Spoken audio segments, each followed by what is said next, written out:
อ้าวสบายดีพี่น้อง ช่องเสี่ยวพักกันเฮ็ดอีหยังนี่ โอ้กินไข่เน่าเลย ได้ไข่เน่ามาแต่ใช้เดี๋ยวนี้ ไข่อยู่ในนี่แหละไข่อยู่ในเฮือนในชามนี่แล้ว เฮ็ดได้จะว่าพื้นข่อยว่าเดี๋ยวนี้ บ่ได้เป็นพืชแก้วใดคอยเว้าเรื่องเขาคอมเมนต์มาว่านั่งพื้นคือบ่ได้ของต้นของฝากคอยก็บ่จักแล้วคอยว่าเว้ามาหลายคลิปเวลานักอ้นคือบ่ได้ทำไมมันก็แล้วแต่เพิ่นเด้อนี่มีอะไรก็ไม่เรียกเลยเรียกอ้นคอยเรียกตลอดแม่นบ่อ้นเว้าเนาะแม่นเอิ้นอยู่น้อง เอิ้นอยู่เด้อพี่น้องเด้อเอิ้นสิเอิ้นกันเฮาเนาะเมื่อคืนนี่พอวันก็เอิ้นมาแม่มานั่งเล่นน้ำกันขอกันยากน้องเมฆพ้นกระตกอีกแล้วว่ะแล้วก็ขี้คร้านขามมาแน่แล้วก็ลูกก็สิห้อยก้นมากก็สิจะเปื้อนมันยุอะยะ บ่มันน้ำท่วมในหลังบ้านเนาะน้ำก็ท่วมอีกก็เลยว่าคนบ่ได้เลยพากันกินซะบ่วันบอกคนสิพาลูกข่อยนอนซะว่ะบ่แม่นว่าสิเขามีกินมีหยังเขาบ่ได้เรียกก้นเลยเพิ่นว่าบัดที่พวกเจ้าซ่องข่อยน่ะเป็นแนวนี้เด้อซ่องข่อยฟัดไม่ยุแย่เนาะอีดินยาวมึงอิจฉาเขาเลยค่ะเนาะมึงบ่ได้ของผักมึงคือสิอิจฉาเขาเลยนะบ่เข้าไปใกล้เลยเนาะอยากอายเขาเลยเนาะ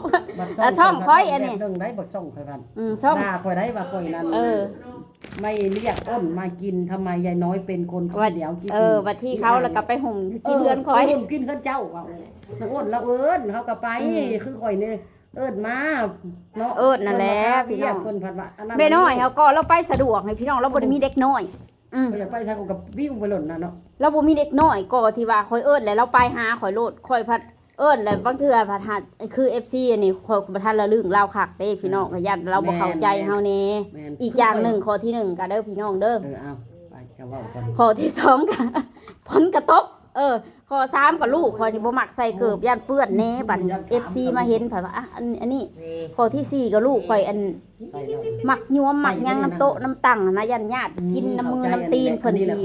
เพิ่นก็สิข่อยเข้าใจนะอ้นเลยข่อยนะ FC ผู้เข้าใจเฮาบัดนี้เฮาผัดเข้าใจซึ่งกันและกันบัดนี้นั่นแหละบ่แม่นว่าบ่อยากมาได้บ่แม่นว่าข่อยบ่ให้เกียรติFC แม่น้อยได้พี่น้องให้เกียรติเบิดให้เกียรติแม่ทั้งแม่น้อยทั้ง FC นั่นแหละพี่น้องเอ้ยบวกกับเจ้าของกับพิษกับผัวแหน่มื้อนั้นน่ะมาประจบกันพอดีเลยพี่น้องเอ้ยแล้วก็บ่มีอารมณ์เด้อบัดนี้เนาะพี่น้องเฮาสิมานั่งเฮ็ดหน้าเบิกบานกินเมาผัวก็บ่อยู่เอาลูกแน่บัดเนี้ยเรื่องของเรื่องนะพี่น้องเอ้ยมันก็พอดีเฮ็ดให้มีดราม่าเนาะแม่น้อยก็ยามันเฮาค่อยๆบ่ได้ผิดกันดอกเข้าใจ FC ทั้งสองฝ่ายเนาะอีกผู้หนึ่งนะคือสิสะใจแห้งนะแบบเป็นคอมเมนต์เป็นจังไดล่ะว่าสู้2คนผิดก็คือว่าหักกันกูบ่เชื่อดอกอันนั้นว่าตะกี้ติดกันปานตังเมสินะไปใช้ก็คือว่าไปนำกันเด้อสินะแง่นดมไปเอาแง่นดมไปเอาปัดยามไปก็ไปพี่น้องเอ้ยปัดยามห่างกันน้อยนึงก็คิดกันโลดจักสิแนวใดแหละห่างกันน้อยนึงมันก็มีบ้างแหละพี่น้องห่างกันแน่เห็นว่าก็สิติดกันหลายก็เห็นว่าเนาะมันก็คือคือก็เจ้าขึ้นแล้วเพราะว่าปุ๊บปั๊บมาผัด3-4 มื้อ4 มื้อบ่เฮาบ่ได้เข้าคลิปนำกัน 3-4 มื้ออ้นบ่ได้ดดดอกอันนี้นะอันในนาคาเขาไปหุ้มหมอเด้ซะหุ้มหมอเด้ก็ไปอยู่เก้ากับไปนำกันกระตำวานก็สิมีหยังเนาะวานนี่บ่หรือมื้อซื่นนี่มื้อซื่นมื้อซื่นนี่ร้อยว่าขยุกว่ะ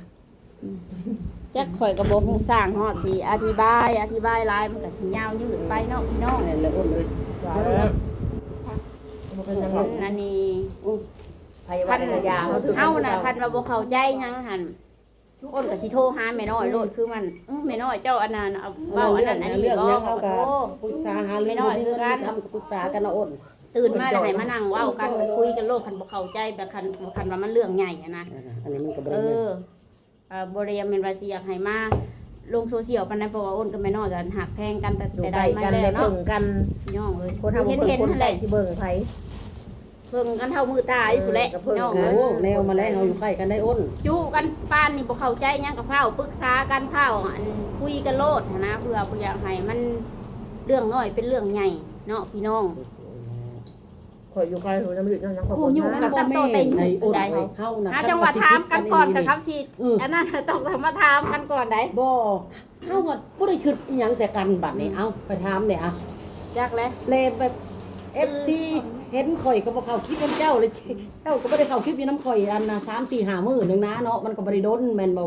อัน คือมื้อ บ่ คื แม่น นนี่ ขนาด แม่ นั้น น้อยออกคลิปกับสาวมวยน่ะก็ ว่า FC ได้ข่อยบ่ได้ว่าให้ได้ข่อยบอก บ่ เด้ แม่นว่าเราสร้างข่อยดอกพี่น้องแล้วเว้าเกี่ยวกับคอมเมนต์เกี่ยวกับอันว่าอัน คอมเมนต์หลายโพสต์คอมเมนต์ก็คอมเมนต์ทุกคลิปเลยว่า เรื่องข่อยบ่ได้ฟ้องนะ ของข่อยเขายังว่าข่อยก็บังคับ โอ้ย หัวใจ ใคร เขา สิไปว่าพี่น้องเอ้ย เรื่องเงินของเขาเนาะอันน่ะเงินเขาบ่ได้ยังให้ข่อยก็บ่ได้คือแพงได้ คือ แล้ว กั ก็ น บ่ กับ ได้ FC มาหาข่อยแล้วซื้อให้ข่อยได้สิไม่น้อยบ่ได้ให้ได้ซะ แน่บ่ ข่อย เป็น ยังบ่ เว้า ได้คืออีหยังFC คือบ่เว้าแน่ซะเนาะอ้นเอาถามในเรื่องนี้น่ะคือบ่เว้า อันนี้รถ FC เขาซื้อให้ข่อยได้สิไม่น้อยก็บ่ได้ได้ทาง บ่ ข่อย ได้ ก็ ยิบมา ก็บ่ได้ได้ทุกครั้งไม่น้อยเนาะ แม่น ทำ มันก็ มี มี ๆ FC สิขายเอาโทรก่อนเด้อ ถ่ายรูปเจ้าก็แนวนี้เลยพี่น้องเลยเพราะได้มีพื้นเว้าน้ำ FC เด้อ ข้าจ้างมันก็ดีอ้นก็ดีมาดูถึงเราออก บ่ได้จะเอาออกนางออกค่ะมันเฒ่าเลยฮู้แล้ว เจ้า ฮู้แล้วความเฒ่าน่ะเนาะพี่น้อง ข่อยไปแห้งเต็มจ้ะ คันเฮาสิมาอัน เด้อพี่น้องเด้อมา เว้าย่องๆแยกๆนำอันคอมเมนต์นั่น ย่องๆแย่ๆนะมันบ่ได้ดอก จังไดคันเฮาบ่หันหน้าคุยกันน่ะผิดกันอีหลีได้พี่น้องเอ้ย ต้องสอดอก บ่ค่ะข่อยเป็นผู้ใหญ่พ่อข่อยบ่ปิดดอกข่อยมีเหตุผลพ่อก็บ่ปิด นั่นแหละค่อยต้องการแบบว่าต้องคุยกันหันหน้าโอ้นเป็นได้เว้าบ่จังซั่นจังซี่แม่นบ่เขาต้องถามกันแบบนี้นะ เว้าปรึกษาหารือกันเนาะ แม่นบ่ เฮาสิมาสร้างแบบว่าอธิบายอันทุกสิ่งทุกอย่างจนหีในสิน โอ้ยจะไปโชว์ชีพี่น้องเลย บ่แม่นน้ำบักละคำแพลูก ตัวใดพอแบบเฮ็ดให้เฮาคัดแย้งกันเฮากับเฮาคุยกันก่อนถ้า ครับ เฮาบ่หันหน้าคุยกันบ่ว่า เพราะว่า ญาติพี่น้องบ่ว่าไผก็ตาม เพราะว่าเรื่องเฮานั้นมันต้องเฮาได้คุยกันตลอดปีตลอดถึงชีวิตเขาโลงนะทั้งข่อยทั้งเจ้า แม่นหั่นแหละ แม่นล่ะว่าคันเฮาบ่คุยกันแหละถามเลยเฮากันใกล้ๆกันเฮาสิอยู่นำกันเพื่อน อยู่บ่ม่วนได้พี่น้อง มันอ เอ้ ยู่ ย บ่ได้ม่วนได้เรื่องกับพิษกับพิษคนก็บ่ อ คั ยู่ กกัน อยู่ ได้ บ่ม่วนได้บ่คักได้ ข่อยยังบ่ได้พิษคนข่อยนะข่อยบ่แม่น มันก็บ่สบายใจเด้ คนคือบ่เข้าใจข่อยเนาะข่อยเป็นคนแนวใดอะนะเขาคือสิ จ้า บ่เข้าใจบ่ข่อยเป็นคนแนวใดข่อยบ่ เข้าใจอยู่ดอก คือชาคนขนาดนั้นถ้าเขาไปคอมเมนต์ในจ้องเจ้าหลายๆว่าข่อยนี่นั่นนี่เจ้าเอ็นแหละเจ้าอ่าน นั่น แห แห ละ ละข่อยอ่านแหละข่อยอ่านน้อยๆแล้วข่อย ข่อย ค่า ก็ เฮ็ดเวียกเพื่อน สร้างมาเว้าไปทุกที่ทั่วแดน แม่น้อยแล้วก็บ่ได้เป็นคนแนวนั้นดอกพี่น้องเอ้ นี่ยัง ย ก็ห้องแล้วมากิน เราก็แพงน้องเมฆ ห่ นี่ วยเพิ่นสิแพงกันได้ขี่ปากเพิ่นก็ยังให้อาณาขี่ปากป้อนสิจิกจอกเขายังยกขึ้นคือเก่าบ่แม่นเขา คายออกแต่ปากกันน้อยๆก็ยังกินพี่น้องเอ้ย อุ้มแต่น้อยจนเท่าใหญ่เนาะมาอยู่นำกันว่าข่อยนี่ขายเอาแต่คิดเท่าเมฆ ข่อยก็นับถือกับห้องอีแม่พุ่นแหละพี่น้องเอ้ย เนาะเมฆ อีแม่บ่ได้มาอยู่ใกล้บ่ได้อยู่นำกับข่อยมีหยังข่อยก็ปรึกษาเรา เพิ่นคิดฮอดไปเท่าได้อ้นเลย ทุกสิ่งทุกอย่างอะไรพี่น้องเอ้ยปรึกษาที่ผ่านมาก็เห็นบ่คันเรื่องนับแต่พวันที่ซอยข่อยทำอิฐน่ะก็เรื่องสมโนได้ทีแรก เดี๋ยวว่าไม่อ้น พาแลนสมโนครัว พวงบุญคุณบ่ต้องเว้ามาเรื่องเก่าๆมาแล้วเอา คนเฮามันได้พึ่งพาอาศัยกันเพิ่นเห็นอยู่ดอกเฮาก็ถ่ายคลิปบางอย่างก็ถ่ายบางอย่างก็บ่ไปถ่ายน้อย แม่น ๆแต่บางครั้งเฮาก็ซอยกันก็ลึกกว่าหั่นบัดนี้นะ แม่นพี่น้องเอ้ยอย่าเข้าใจผิดทางอื่นเด้อ แนว FC บ่ฮู้เฮาก็ซอยลึกกว่าหยัง ผิดกันนี่เด้เราก็มาเลยนี่บ่ได้ผิดกันมาเว้านํกัน เพียงแต่ว่า คนบ่ตกเด้อมื้อนี้เด้อเลยมา น้ำท่วมอยู่หลังบ้านข่อยก็เห็นแล้วว่ะลอยลง ซักผ้าอยู่หั่นบ่ทันแล้วซ้ำ งานเลยบ่ได้ไปหากัน 2-3 มื้อซื่อๆ FT ก็มาถล่มแล้วก็เว้าเรื่องของฝาก ทางช่องเลย มันก็บ่สบายใจมันเจ็ดให้มันอ้นบ่สบายใจแล้วก็ลาวผู้แล้วมายามข่อยแล้วก็บ่สบายใจนำเนาะ แนวมัน ได้ ได้ ว่าเราผิดอีหลีอะหรอนะในความหมาย แม่นแหละเฮ็ดให้เขามาเที่ยวก็เลยบ่ม่วน แล้ว เนาะ ก็เลยเศร้ามองไปเลยเราว่าโอ้ยตาย แล้วข่อยก็ว่าอันเราสิอยู่หลายมื้อว่าสิเอามากินเบียร์นำเราอยู่ เราก็สิอยู่น้ำซุปเฮานี่หลายมื้อเราว่านั่น อืม อย่างมีอันหนึงแล้วก็มีอันหนึงมาฝากกันเนาะอ้น ข่อยว่าสิมาอยู่คันเราบ่ทันมื้อไวนะข่อยว่าข่อยสิมาอยู่ เราก็บ่ม่วนแล้วก็เมื่อ FC ถล่มหลายเรา มื้อนั้นข่อยก็บ่ม่วน แม่เอ้ย เด้อข่อยก็เลยบ่ได้มามื้อนั้นข่อยบ่ม่วนนะลีพี่น้องเอ้ยแบบ แม่เอ้ย ข่อยก็อุกใจแน่ข่อยก็เลยบ่ม่วน ไผสิบ่แพงลูกหลานพี่น้องเลยอยู่ข่อยเห็นเพิ่นตั้งแต่อยู่ในท้องเนาะอ้นเพิ่นสิไปสร้างภาพสิตอแหลไปเฮ็ดเพียข่อยถามแน่ จัก แล้ว ดิ สิไปเพื่ออีหยังเลย ข่อยก็เห็นอยู่ว่าเราแพงตะเมฆอะลี คนใกล้ให้มันดีที่สุดพี่น้องเลยแม่นบ่เฮาบ่แม่นคนที่ว่าคิดน้อยคิดใหญ่เขาบ่คิดเด้อพี่น้องเด้อ เฮานั่นน่ะเด้อ FC คนนักอ้นบ่คอมเมนต์ด่าข่อยนะด่าเด้อด่าว่า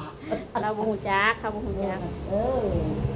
ท ถ้าแม่นว่า เจ้าก็ต้อง คนที่บ่เคยได้เพิ่งพาอาศัยกันนะข่อยก็ บ่สนดอกเนาะ บ่สน ค่อยก็คือกัน อันนี้คนได้เคยเพิ่งพาอาศัยกันก็แนวใดพอเบาให้กันก็เบาแนวใดพอง้อกันก็ง้อได้พี่น้องคันเฮาได้อันเฮาถิ่มกันบ่ได้หั่น เขาบ่ได้คือสิถิ่นพวกเจ้าดอกเด้อ คันแม่นว่าอันคนที่เฮาบ่เคยได้เพิ่งพาอาศัยน่ะโอ้ยข่อยบ่ฮอดบ่เอามาใส่ใจซ้ำบ่ไปสนใจเลย โดยวุ่นวายเนาะ โอ้ยสิเห็นแดดนี่ เอ้า เกิดแห่งตากหลายครับ เว้าซ้ำนี่แหละพี่น้องเอ้ย ลาไปก่อนเด้อทุกคนเด้อ ใช่คนละคิด จัก พี่น้อง จักสิอธิบายแนวใดให้ FC เข้าใจพี่น้องเว้าได้ซ้ำนี่แหละ บ่ต้องเว้าหยังหลายเอาบ่ได้ผิดกันละอย่า ซีเรียส เอา เรื่ แบ อง บ สิ สี บ๊ายบาย แบบสบายใจ